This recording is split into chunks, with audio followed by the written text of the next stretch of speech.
editors, Paul Gill and Steve Pickford. And I've got a couple of things to do before then, and we just want to get all this stuff out of the way before Suddy's what's going to be an amazing Acid House DJ set, and then the Uproar concert as well. Now, the first thing is I have to remind, after I talk to these two, there's going to be a short audience Q&A, and I have to remind the men in here of what the Q in Q&A stands for. And what it doesn't stand for is long, drunken monologue about the samples used in Voodoo Ray. And actually the Q stands for question and keep it short. Because if you keep it short, then we can get around to more than one before we finish. And so I just want to introduce this evening by drilling down into why we're here, or at least why I'm here anyway. And people often say to me,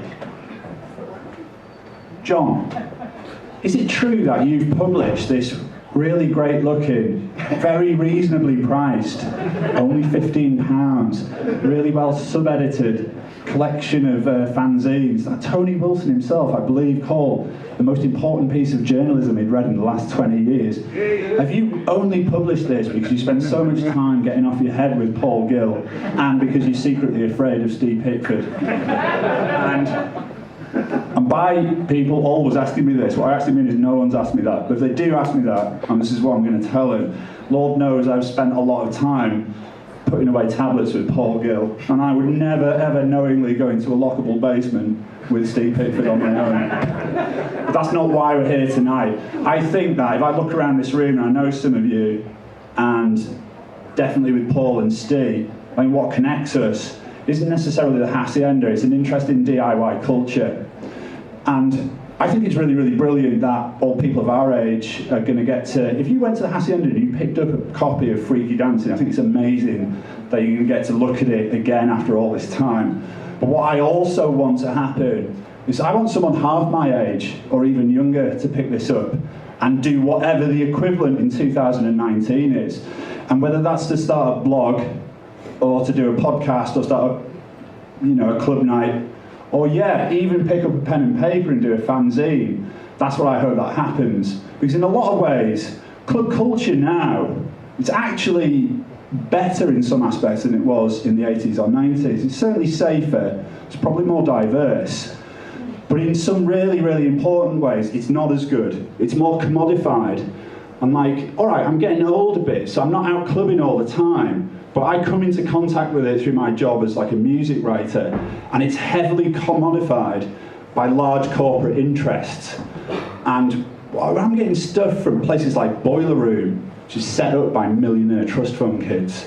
Fact, it's pretending to be a cool underground publication, but it's not. It's bankrolled by an international property corporation.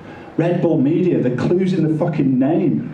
It's a fucking multi-million-pound worth, what is it? It's an energy drink, yeah? It's not DIY culture. So if I think about some notional kid who's 20 years old and sat in a flat in Cheetham Hill and is looking at a stream on, say, Boiler Room being beamed in from Miami or Tel Aviv and thinking, fuck, this has got nothing to do with me. This is completely out of my budget. Then I think something's gone really, really wrong, actually. And I think that this is more true to the spirit of what kind of club culture should be about. And the club culture, a lot of it is kind of directed at people who think nothing of dropping 188 quid on a kind of tailored fashion label black t-shirt and spending 48 hours in the Berghain in Berlin on a whim. I don't begrudge rich people those things. If I had their money, I'd be doing that as well. But I've never been able to afford to go to Berlin for 48 hours just to go out clubbing. But I've spent a lot of 48-hour sessions in Manchester doing it.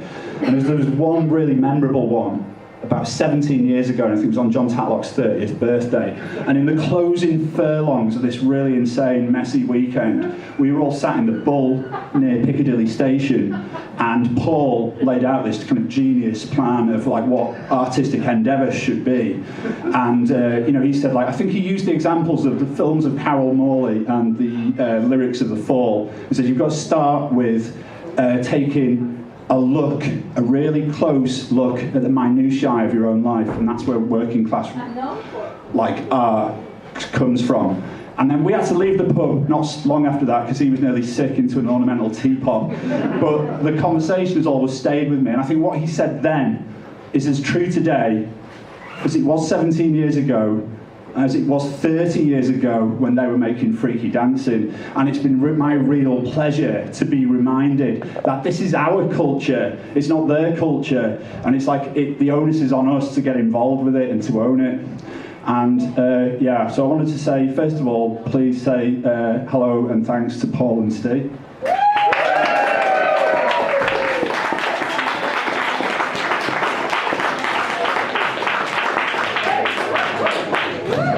I'm really hyped up now.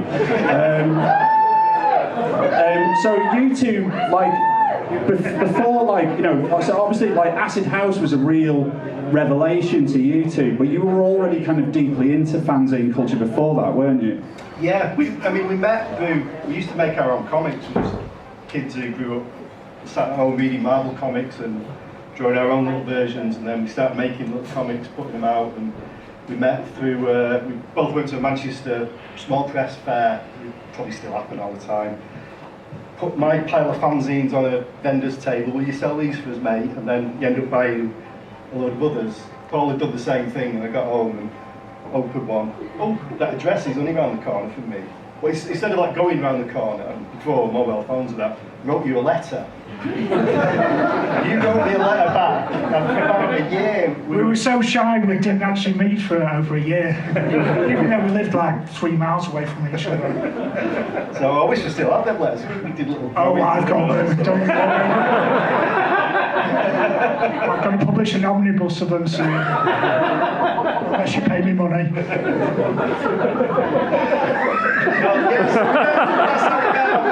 We weren't really into dance music or anything. We were sort of dour indie kids going to the venue and the Ritz on a Monday night. The Ritz on a Monday night. You used to get your glasses smashed. They carrying you home when you can't see anything. Most of the days, eh? That's one day. So what were the fanzines like that you were already? What subjects were you writing about before you went to the Hacienda? To be fair, they weren't really fanzines. We were just making our own comics, weren't we? It wasn't like fanzine culture about a band or anything. It was just us trying to make comics. I mean, you had that. You did a magazine called Trap, didn't you? And I always remember your advert for it because the Independent had just been launched, the newspaper, and they had billboards everywhere. The Independent, it is. Are you? So you had your magazine Trap. It is. Are you? My finest achievement. Let's go. Yeah, they go downhill from there. So, how? I don't think we need to go through the kind of experience of either of you having your first day at the Hacienda, because that's essentially what you're going to be taking home with you tonight. Yeah. 175 pages, circling around that drain. I guess what I'm more interested in is how long did it take for this idea of actually doing the fanzine to gestate? Because listen, when you're at that age, I was joining a band every week, I was always going to write a novel, all of the stuff I was going to do, but actually the hurdle to getting anything done at that age is so fucking high. What was the impetus to actually getting on and doing it? It just seemed obvious for us to do it, I reckon a week, tops. If that, yeah. Well, yeah, I mean, it must have been a week at least, but it was, we went, I mean, we've gone to these other clubs, we went this, noon night, take an eat. It's fucking hell, that changes everything, kind of thing.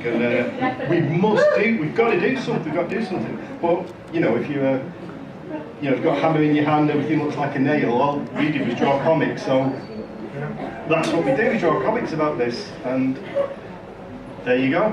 The next Friday we had an issue out, we photocopied it at Steve's place, literally at 7 o'clock, gave it out at 9 o'clock, so yeah. I didn't really think about it, and it's probably the strength of the thing now, looking back, as a sort of historical document, because we didn't really analyse it or think about it. It just sort of splurged out. So there's a kind of honesty there that's only because, not because we were being smart and let's get this out accurately, just because there was no filter. It just splurged right out of our heads, our hands, within a couple of weeks. I mean, I think it's brilliant. I've really enjoyed going back to it. I mean, I think I'd maybe read maybe half of the issues in the mid-90s or whatever, and I think it's been, for me, it's really brilliant going back to it. Having said that, I can't read stuff that I've written from 3 weeks ago without having a nervous breakdown. How was it going back after 30 years to look at this stuff? I put off doing this book for probably about 10 years just because I couldn't face the idea of going back to it. It's I knew we had a good time doing it and it was all great at the time, but really didn't want to read a single page of it. And you come on, we'll do a book. I've got no shame, I thought it was ace. It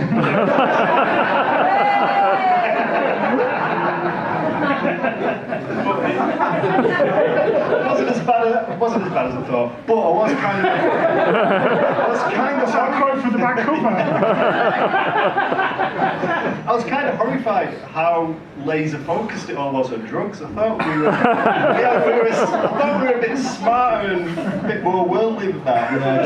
Didn't we do a special issue on the Gulf War or something? Was there any stuff in it that you'd forgotten about? Oh God, I can't think now. You left me Not on off to the that top of one. my head. Not off the top of my head. No, I think it was. No. Sorry. So obviously, we're all used to thinking of that period of time as the second summer of love, but there's a deeper resonance to that phrase, isn't there? In the way that you kind of often look at people who, when you meet or read about people who took LSD in '67 and '68, and they're still kind of creative people to this day or whatever. And like you say, it's that kind of road to Damascus experience that the majority of people just don't have. And I think for people who are kind of lucky enough to take kind of ecstasy in that environment, a lot of people had their lives changed for the better as well. How can you feel the kind of echoes of that creativity coming down through what you do today still? I don't know really, because we were creative before then and creative after then. It was a big spike, obviously, but I don't think it specifically changed us. I think I wouldn't say in my work or anything to do. Just as a person, I think both, because we used to take acid before that. We were sort of before the. We were right miserable bastards. It's William Burroughs and the Beats and all that, and used to go to Alderley Edge and. Look into hell. Yeah, absolutely nothing to do with fun culture. We used to go to Alderley Edge and go absolutely mental, yeah. But absolutely, I think they're the greatest experiences of my life, and they opened me up to just how to relate to other people and experience other people. I wouldn't swap it for the world. All right, so we've had the pull quote from what Tony Wilson said about the fanzine. What was the rest of the idiotic conversation like? I can't remember. That's all I took back from it. I remember the start, because you told me at the time, because I wasn't there, but he said the start bit before that quote, he said, the only thing I've been trained as in my life is as a journalist. And as a journalist, I think this is or as a trained sort of journalist. God, he was ace, wasn't he? He was spot on. He was a charmer, wasn't he? So it was very complimentary. Obviously, he didn't think that at all. He did say it. Did it go down universally absolutely positively with everyone in the club? There's that thing of I grew up in a working class culture. There's also that thing of kind of tall poppy syndrome. People doing anything outside of the norm. It's a lot more harshly treated than it would be in maybe a more middle class environment. Was everyone down with the fanzine? I don't think so. To begin with, we were absolutely terrified. Yeah. I mean, we thought the bouncers were going to kill us. We'd give it out in the queue outside, specifically.